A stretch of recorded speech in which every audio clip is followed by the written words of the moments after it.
Olá, amigos do nosso canal. Esse é mais um vídeo sobre o místico sueco Emanuel Swedenborg.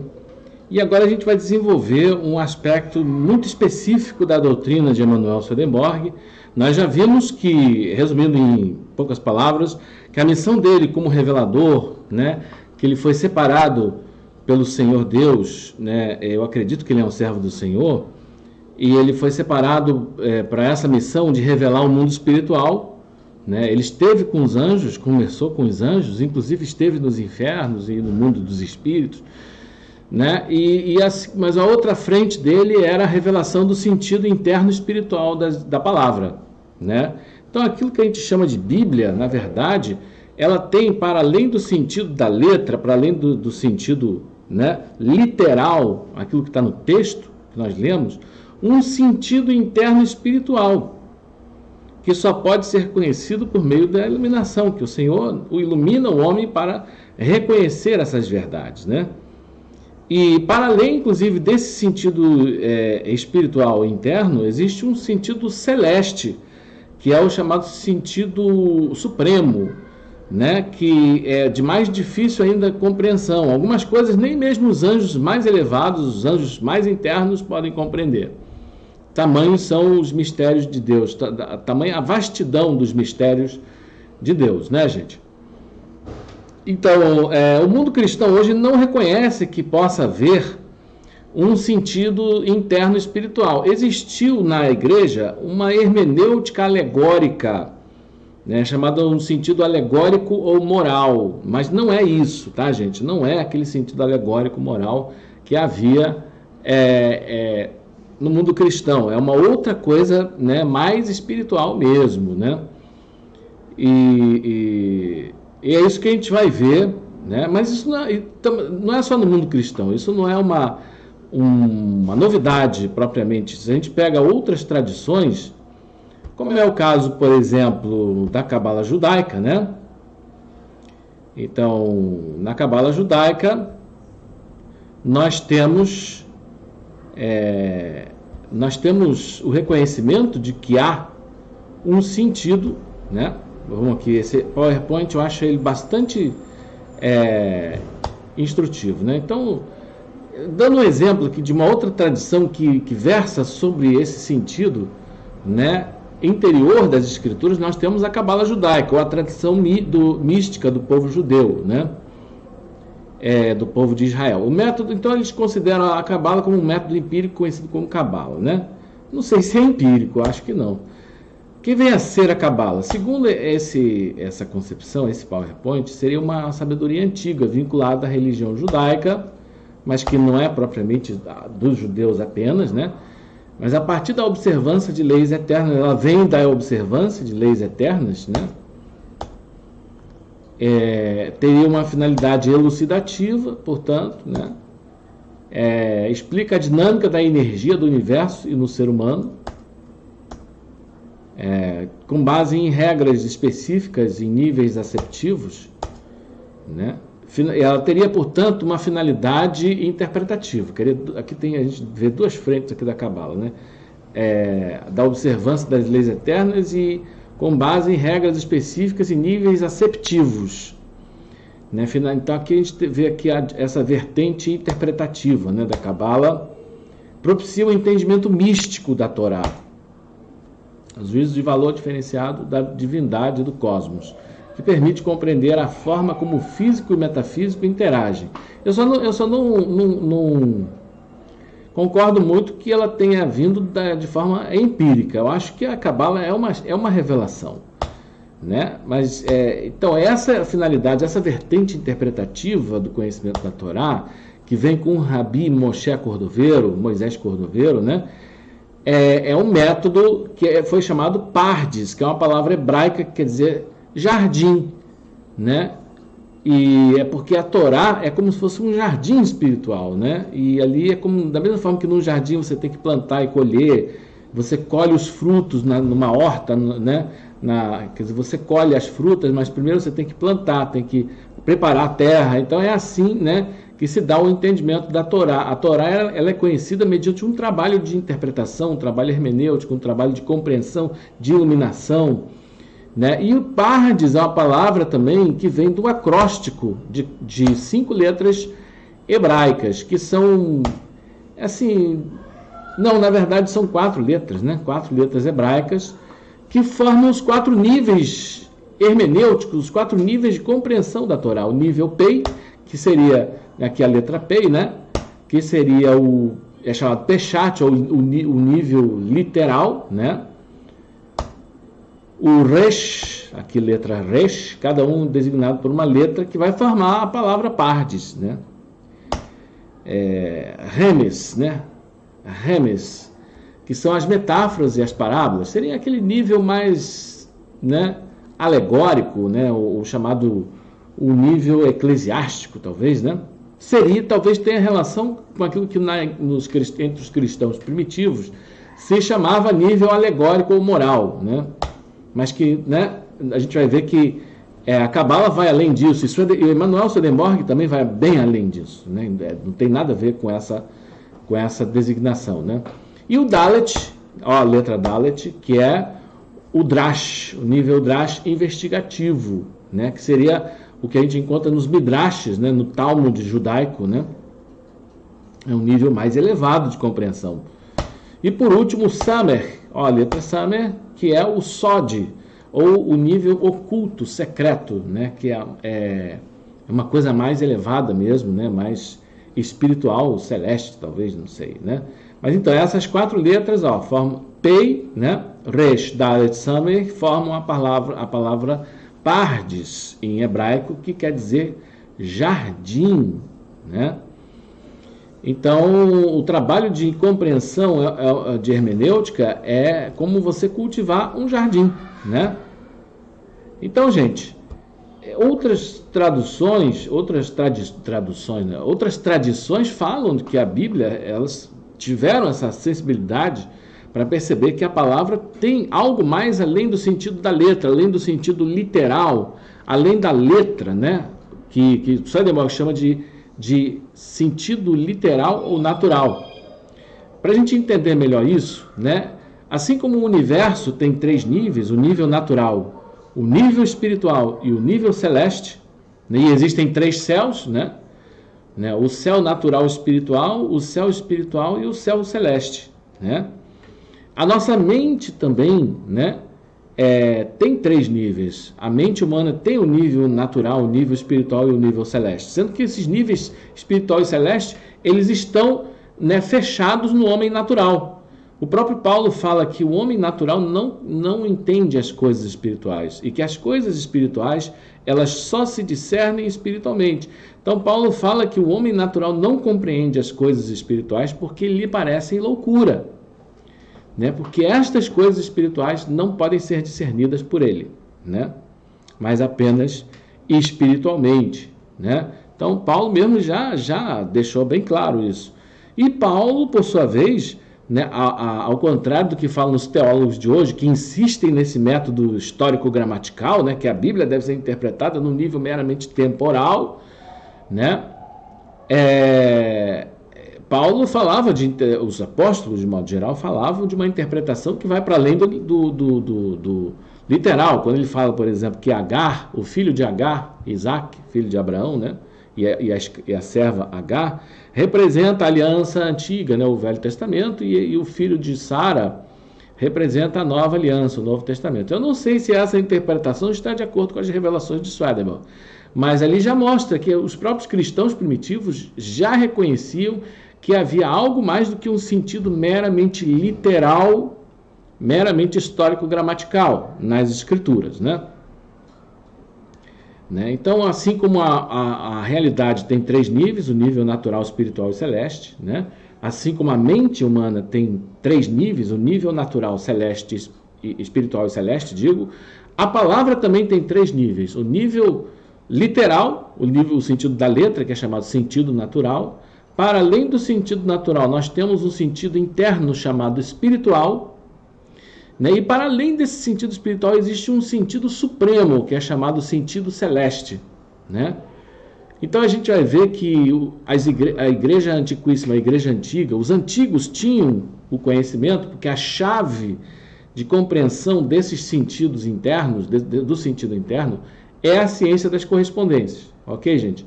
Então, para a gente adentrar mais a essa questão, então, por exemplo, aqui a gente está falando de ciência das correspondências, o cavalo branco na revelação de Apocalipse, ele representa o sentido interno da palavra. Então aqui a gente já está elucidando o sentido interno. E a chave para a compreensão do sentido interno é a ciência das correspondências. Então aqui, por exemplo, cavalo, ele representa o entendimento, né? O cavalo branco, ele representa o sentido, a revelação do sentido interno das Escrituras. E é isso que é entendido pelo segundo advento do Senhor. Ao passo que aqueles outros cavalos que a gente vê ali, o cavalo negro, o cavalo, né, amarelo e aquele todo mirrado, todo, né, esquelético, eles representam as interpretações das Escrituras segundo que os preconceitos humanos. Eu não vou entrar, existem várias coisas que podem ser ditas sobre isso, não vou entrar aqui, né? Mas são interpretações que brotam do quê? Do ego humano, né? Porque a gente viu que no processo de regeneração humana, o ego, a nossa ego-personalidade, aquilo que o Swedenborg chama de próprio no latim, né? Mas que a gente pode interpretar como o ego, ele precisa ser aniquilado, inclusive o nosso ego intelectual, que é só dessa maneira que a gente vai adentrar, né, à revelação, ao sentido interior das Escrituras. Isso é uma revelação, né? E toda revelação precisa ser recebida, né, espiritualmente, né? É só assim que a gente vai perceber que é uma revelação. O homem natural não vai perceber que é uma revelação, né? Então, gente, para isso, vamos pegar aqui o texto que eu separei. Eu separei aqui um texto que eu escrevi há uns anos atrás, um artigo, né? E aqui nesse artigo ele começa com a citação de uma passagem, né, do Gênesis capítulo 26, versos de 18 a 22, né? Cujo sentido interno, olha só, aqui a gente já vai fazer uma demonstração do que é o sentido interno das Escrituras, né? E também nós vamos... E esse sentido interno versa sobre por que o mundo cristão não reconheceu que a Bíblia tenha esse sentido interno, né? Então vamos ler aqui o texto. E tornou Isaque e cavou os poços de água, que cavaram nos dias de Abraão, seu pai, e que os filisteus taparam depois da morte de Abraão. E chamou-os pelos nomes que os chamara seu pai Abraão. Cavaram, pois, os servos de Isaque naquele vale, e acharam um poço de águas vivas.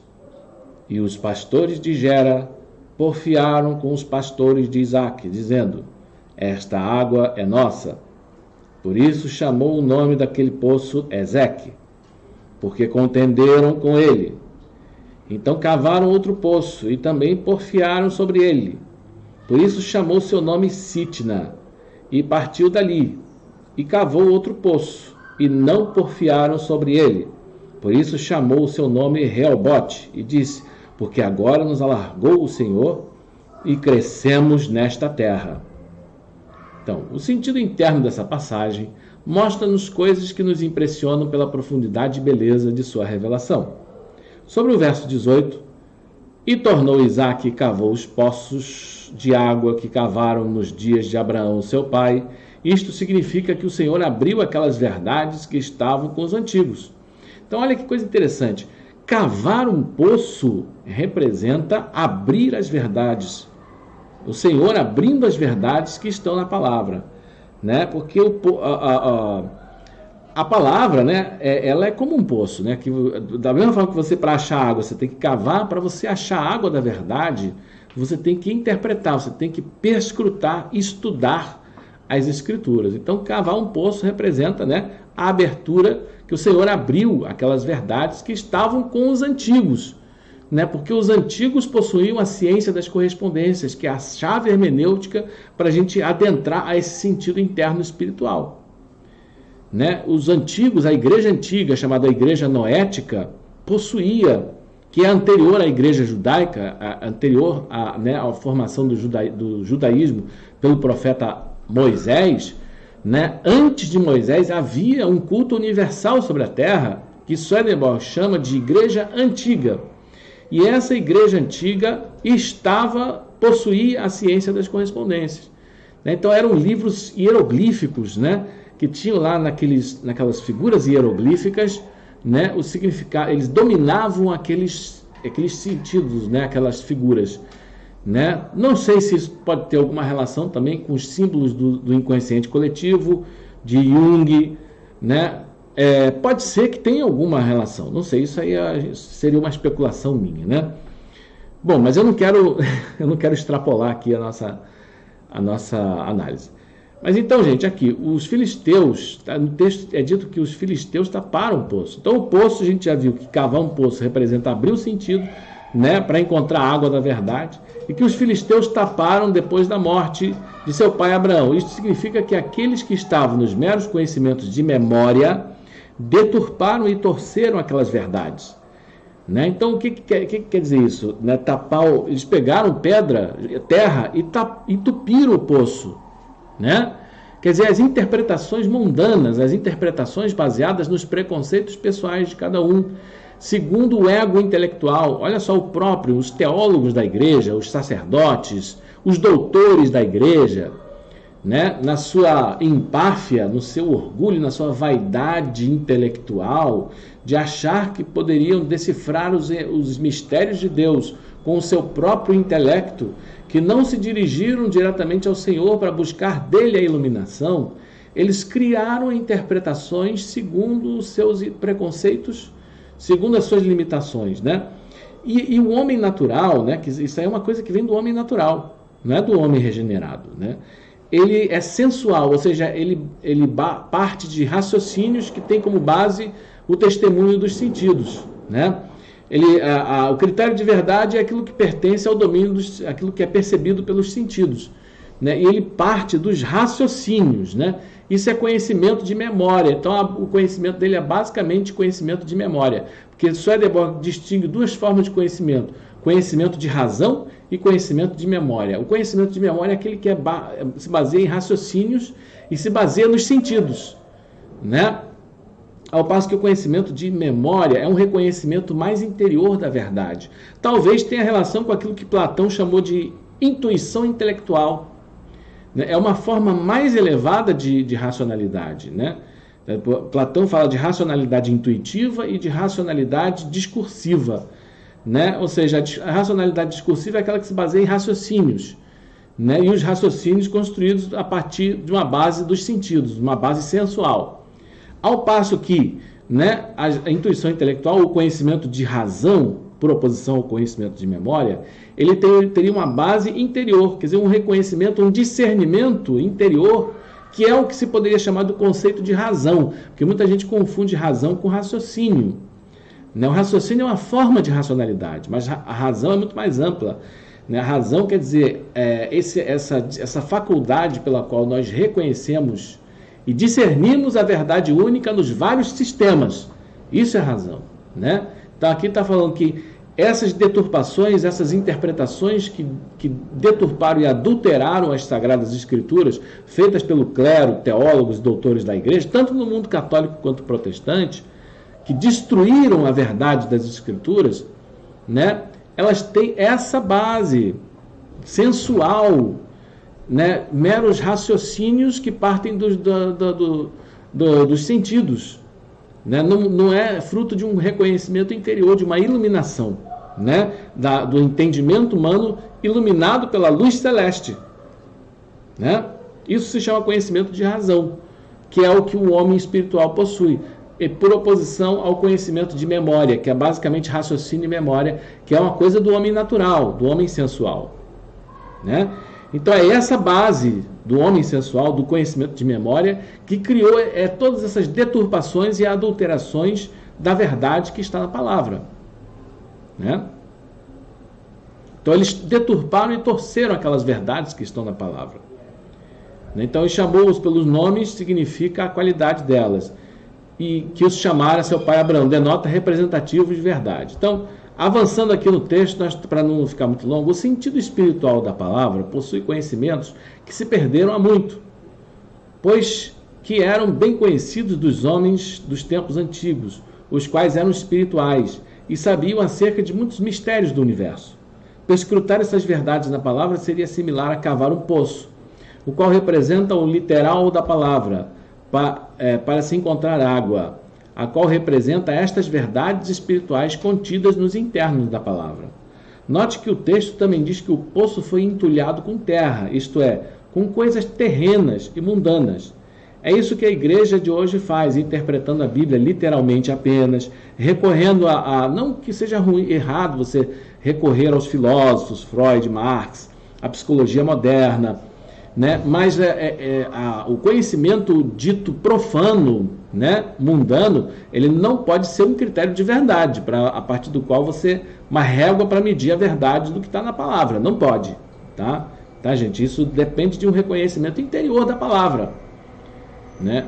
Então, avançando, sobre os versos 19 e 21, cavaram, pois, os servos de Isaque naquele vale e acharam um poço de águas vivas. Isso significa o sentido literal da palavra, no qual está o sentido interno, né? Olha que coisa interessante. Cavaram um poço, nesse sentido, significa o sentido literal da palavra, no qual está o interno. E os pastores de Geram porfiaram com os pastores de Isaque. Significa que os que estavam na palavra, ou seja, os da atual igreja, não que é aqui designada pelos pastores de Gera, não viram tal sentido lá, ou seja, não viram o sentido interno. Daí que vem essa celeuma, porque os sentidos são opostos, dizendo esta água é nossa. Significa que eles estavam na verdade, que eles estavam perscrutando a palavra, né? Então eles dizem, essa água é nossa, né? Por isso chamou o nome daquele poço Ezeque, porque contenderam com ele. Denota a recusa desses princípios tanto quanto de outros, né? Então aqui denota o quê? A rejeição do sentido interno pelo mundo cristão, tanto no mundo católico quanto no mundo protestante. Eles rejeitaram esse sentido, né? Então cavaram outro poço e também porfiaram sobre ele. Significa o sentido interno da palavra, sobre se ele existe, né? Então a discussão se existe ou não aquele sentido interno, né? Por isso chamou seu nome Sitna, que expressa a sua qualidade, né? Então tem o poço do tempo de Abraão, que foi entulhado, né, com terra, ou seja, foi deturpado por interpretações errôneas, né? Aí eles tentaram cavar de novo aquele poço, mas foram expulsos dali, né? Aí foram para outro lugar e cavaram outro poço, né? E também houve celeuma contenda com os pastores de Gera. Olha só que coisa interessante, que representa aí, no caso, a rejeição desse sentido. Note que aí se desenvolve uma polêmica, a qual representa a celeuma que existe hoje, quando alguém ouve falar sobre que existe um tal sentido espiritual na palavra. Isso se deve, em grande parte, a que não há, em alguns casos, na maioria ou em quase todos, nada no literal que insinue o seu sentido interno. Claro, que é uma coisa que só pode ser percebida espiritualmente, né? Mas a principal razão para isso está em que o homem da igreja de hoje é excessivamente sensual e não pode ver nada além do histórico e temporal, né? No tocante ao verso 22, e partiu dali, significa que desceram para as coisas de um nível mais baixo, né? Então aqui eles já se afastaram dos pastores de Gera e vão cavar outro poço. Então esse partir dali significa que eles desceram para um nível mais baixo, um grau mais baixo de compreensão. No caso a gente vai ver que é o sentido literal, o sentido da letra. E cavou outro poço e não porfiaram sobre ele. Isso significa o sentido literal da palavra. Aqui eles não brigaram mais, né? Eles não reconheceram o sentido interno, ficaram só com o sentido literal das escrituras, né? Porque agora, por isso chamou seu nome Reobote, denota sua qualidade, sua consequente qualidade enquanto verdade. Porque agora nos alargou o Senhor, significa a multiplicação sucessiva da verdade. Então, embora tenha ficado só o sentido da letra, mas esse já foi suficiente para, né? Olha, que só o sentido da letra já foi suficiente para que a igreja fosse edificada, né? E crescemos nessa terra. Isso significa a sucessiva multiplicação do bem. Quer dizer, o sentido da letra também ele é eficaz, né? E a verdade ela está na sua plenitude ali, né? Não na sua plenitude, está são veros reais que estão ali, né? Embora existam aparências no sentido da letra, essas aí que são armadilhas, mas isso aí a gente não vai ver nesse vídeo, né? Isso quer dizer que as verdades divinas são tais que elas não podem ser compreendidas por algum anjo ou por algum homem, senão por meio de aparências de verdade, as quais são acomodações da divina verdade infinita à compreensão dos anjos e dos homens. Né? Então a divina verdade é infinita. Né? A conjunção com o Senhor acontece através desses veros, naqueles que pertencem ao seu reino, tanto no céu como nas terras. Então é por meio dessas divinas verdades que o entendimento do homem é reformado. E aqui começa isso. Começa com a reforma do entendimento humano pelas verdades, né? E o Senhor então dá um próprio novo, uma vontade nova para o homem, né? Com o passar do tempo, à medida que o homem ele busca viver segundo essas verdades, né? Com os anjos, essa conjunção se dá através das aparências de verdades em um grau elevado, isto é, pelas aparências de verdade do sentido interno da palavra. Com os homens, por meio das aparências de verdade em um mais baixo grau, vale dizer, pelas aparências de verdade no sentido externo da palavra. Né? Por isso que ali nos alargou o Senhor, né? Ficou aquele terceiro poço que representa o sentido interno. Né? Vamos voltar lá no texto, né? Então diz assim, tornou Isaac e cavou os poços de água que cavaram nos dias de Abraão, seu pai, e que os filisteus taparam depois da morte de Abraão. E chamou-os pelo nome que os chamara seu pai Abraão. Cavaram, pois, os servos de Isaac naquele vale e acharam um poço de águas vivas. Né? E os pastores de Gera porfiaram com os pastores de Isaac, dizendo, esta água é nossa. Olha que coisa interessante. Então, essa aqui representa, né, a rejeição, né? O poço que foi tapado representa a deturpação, né, da verdade que está na palavra. Esse poço onde houve essa celeuma, ele representa a rejeição desse sentido interno, né? E os pastores de Gera porfiaram, esta água é nossa. Por isso chamou o nome daquele poço Ezeque, porque contenderam com ele. Então aqui essa contenda é se existe ou não esse sentido interno, seria isso. Então cavaram outro poço e também porfiaram sobre ele, né? Por isso chamou seu nome Sitna. Aqui a rejeição, não, aqui que fala da discussão sobre se existe ou não o sentido interno, e é aqui que se dá a rejeição pela igreja de algo mais do que o sentido da letra, algo mais do que o natural. E partiu dali e cavou outro poço e não porfiaram sobre ele.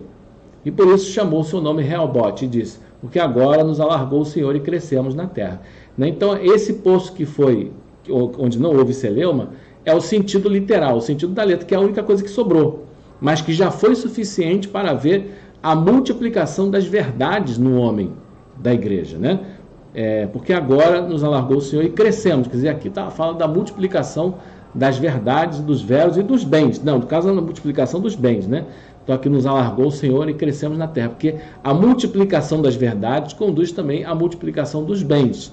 Dito de outro modo, a multiplicação da sabedoria conduz também ao incremento e multiplicação do amor. E de uma outra forma, nós podemos dizer, a multiplicação da fé que vem de ouvir a palavra, né, nos conduz a uma multiplicação da caridade e da vida segundo este vero. Ok, gente? Então, é isso que eu me propus a estudar com vocês hoje, né? Nessa exposição sobre o sentido espiritual da palavra, segundo as revelações do místico sueco Emanuel Swedenborg. Ok, gente? Então a gente vai fazer mais um vídeo sobre... eu acredito que eu ainda vou fazer mais um vídeo sobre o sentido interno das escrituras, mas se você quer que eu faça realmente mais vídeos como esse, deixe o seu joinha, deixe o seu like, comente, né, o que você achou da nossa exposição e se inscreva em nosso canal, ok? Que isso vai me estimular, me incentivar a produzir mais vídeos como esse, ok? Então, muito obrigado por nos escutar até aqui e até a próxima, se Deus assim o permitir. Tchau!